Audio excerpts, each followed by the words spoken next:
ছেলের স্কুল শুরু হয়ে গেছে আর তার মানেই আবার সেই থোড়বড়ি খাড়া আর খাড়াবড়ি থোর জীবন। ভোরবেলা ওঠো, উঠে ছেলের টিফিন করো, ব্যাগ গোছাও, রেডি করো, প্রচুর কাজ। এই স্কুলের মর্নিং স্কুলের আমার সব থেকে বেশি যেটা খারাপ লাগে সেটা হচ্ছে ভোরবেলা উঠতে ভীষণ ঘুম পায়। আর আমাকে একটু ভোর ভোরই উঠতে হয়, কারণ আমি সবসময় প্রেফার করি যে ছেলেকে কিছু একটা বানিয়ে দেব, হোমমেড ফুড।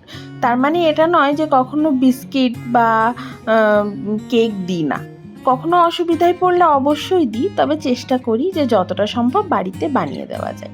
কালকে রাত্রিবেলা কোনো প্রিপারেশন করা ছিল না, আমি নর্মালি আগের দিন টিফিনের কিছুটা প্রিপারেশন করে রাখি, তাই আজকে সকালবেলা উঠে ভাবলাম কি বানানো যায়। তারপর মাথায় এলো যে দেখা যাক, এরকম করে একটা রেসিপি বেশ কিছুদিন আগে আমি ইউটিউবে দেখেছিলাম, ওটাই আজকে ট্রাই করা যাক।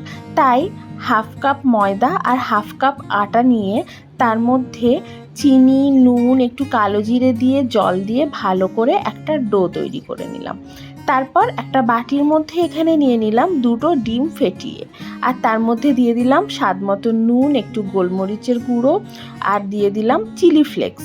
আমার ছেলে আবার চিলি ফ্লেক্স ভীষণ পছন্দ করে, ওই লাল লাল, ওটা দেখতে ওর নাকি খুব ভালো লাগে আর খেতেও নাকি ভালো লাগে, তাই চিলি ফ্লেক্স একটু দিয়ে দিলাম। আর তার মধ্যে দিয়ে দিলাম কুচিয়ে রাখা পেঁয়াজ, অল্প একটু কুচিয়ে রাখা ক্যাপসিকামও দিয়ে দিলাম। এরপর ভালো করে ডিমটাকে ফেটিয়ে নিলাম। ডিমটাকে ভালো করে ফেটিয়ে নেওয়ার পর এটাকে সরিয়ে রাখলাম।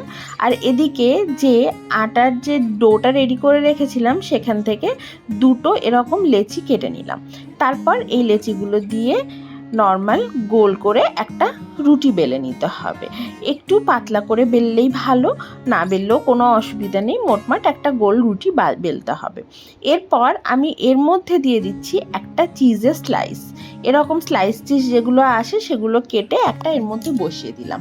তারপর ঠিক আমি যেরকম করে দেখাচ্ছি সেরকমভাবে সাইডগুলো কেটে নিয়েছি, একটু তেল দিয়ে দিলাম পুরোটাতে, আর ওপর থেকে ছড়িয়ে দিলাম একটু আটা। তারপর ফোল্ড করে নিলাম। দেখো, ফোল্ডটা দেখলেই বুঝতে পারবে খুব ইজি একটা ফোল্ড, কিন্তু এরকমভাবে ফোল্ডটা করলে কিন্তু পরোটাটা বেশ লেয়ারে হয় আর নরম হয়। এরকমভাবে ফোল্ড করে নিলাম। ফোল্ড করে নেওয়ার পর এটাকে আরও একটু বেলে নেব, মানে একটু বড় করে নেব আর কি। দেখো, খুব ইজি ফোল্ডটা, কিন্তু বেশ ইউনিক না? এরকমভাবে ফোল্ডটা করে একটা বড় চৌকো পরোটা তৈরি করে নিলাম। তারপর আগের থেকে যে ডিমের ব্যাটারটা রেডি করে রেখেছিলাম তার মধ্যে এরকমভাবে পরোটাটাকে এপিটোপিট করে তেলের মধ্যে তাওয়ায় দিয়ে দিলাম। একটা পিঠ ভালো করে ভাজা হয়ে গেলে অপর পিঠটা ভাজবো, তার আগে অপর পিঠটার ওপরেও আমি ওই ডিমের যে গোলাটা ছিল পেঁয়াজ ক্যাপসিকাম দেওয়া, সেই গোলাটাকে ওপর থেকে ছড়িয়ে দিলাম। তারপর একটা কাঁটা চামচ আর খুন্তির সাহায্যে ঠিক এই রকমভাবে উল্টে দিলাম, আর তারপর উল্টো পিঠেও ভালো করে ডিমের গোলাটা ছড়িয়ে দেব। এইরকমভাবে ডিমের গোলা ছড়িয়ে ডিম পরোটা বানালে কিন্তু খেতে বেশ অন্যরকম লাগে, মানে আমরা নর্মাল যেরকম এগরোল বানাই ঠিক সেরকম না, একটু অন্যরকম। বেশ ভাল লেগেছিল আমি যখন প্রথম এই রেসিপিটা দেখেছিলাম, তাই ভাবলাম একদিন ট্রাই করে তো দেখতেই হবে। আর ট্রাই করে দেখার পর দেখলাম যে আমার ছেলেও কিন্তু এইটা খেতে বেশ পছন্দ করেছে। মোটামুটি দুটো পরোটা দিয়েছিলাম টিফিনে, দুটো পরোটার মধ্যে শুধু একটা টুকরোই বাড়ি ফিরেছিল, তার মানে ওটা ওর পছন্দ হয়েছে। এদিকে দুধও জাল বসিয়ে দিয়েছি, কারণ সকালবেলা সে দুধ খেয়ে স্কুলে যাবে। দেখো, পরোটাগুলো ঠিক এরকম লাল লাল করে ভেজে নিতে হবে। আর তারপর এটাকে একটা থালার মধ্যে নিয়ে আমি ছুরির সাহায্যে চৌকো করে কেটে দেব।